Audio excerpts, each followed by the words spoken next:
Success is empowering, but success is also enthralling and embeds the seeds of failure. Incumbent firms that dominate their markets often fail to maintain that domination for long, despite all the advantages they enjoy of market leadership. For example, Sony created the market for mobile music with the introduction of the Walkman, yet Apple's iPod now dominates that market.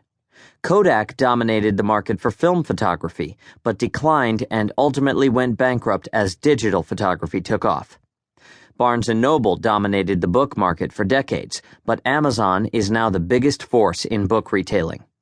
Intel dominated the market for PC chips, yet is a minor player in the fast-growing market for cell phone and tablet chips.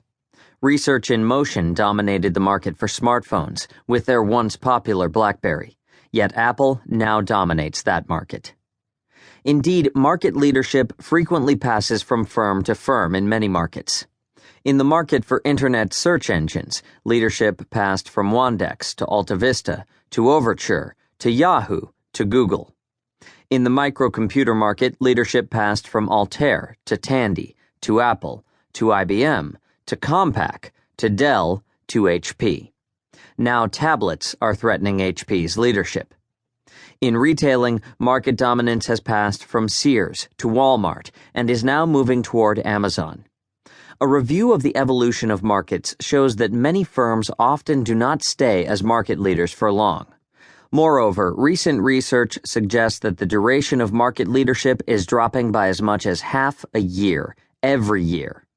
Sometimes firms not only fall from leadership, but completely fail and exit the market.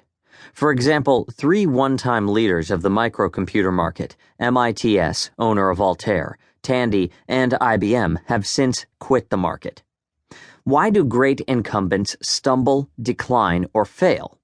Professor Peter Golder of Dartmouth College and I studied the origin, growth, and evolution of 66 markets spanning up to 150 years. Our research strongly suggests that the primary reason for firm failure is a failure to innovate unrelentingly. No barrier to competitive entry provides a premature protection against the force of innovation. Innovation regularly breaks down barriers, be they in economies of scale, patents, business models, or relationships with buyers and sellers. As a result, there are no permanently dominant firms or permanent market leaders.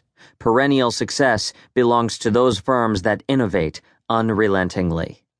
Then why do incumbent firms, especially market leaders, fail to innovate unrelentingly? Why incumbents fail to innovate unrelentingly? A firm requires a great deal of resources to stay unrelentingly innovative. Incumbent firms have at their disposal more resources, experience, expertise, talent, and cash for innovation than lesser rivals, or new entrants. Thus, incumbents are in the best position to stay innovative and dominate their markets. So, a lack of resources is not the reason that incumbents fail. On the contrary, many incumbents fail to innovate even though they are blessed with abundant resources. Ironically, market incumbents fail to innovate unrelentingly even though many, if not all, rose to that position of market dominance by introducing a radical innovation. Nonetheless, some incumbents do maintain their leadership for decades. Why do some incumbents maintain their dominance while others fail? Professor Rajesh Chandi of London Business School and I sought to address this issue with an in-depth study of 93 innovations together with interviews of executives and a survey of about 200 firms.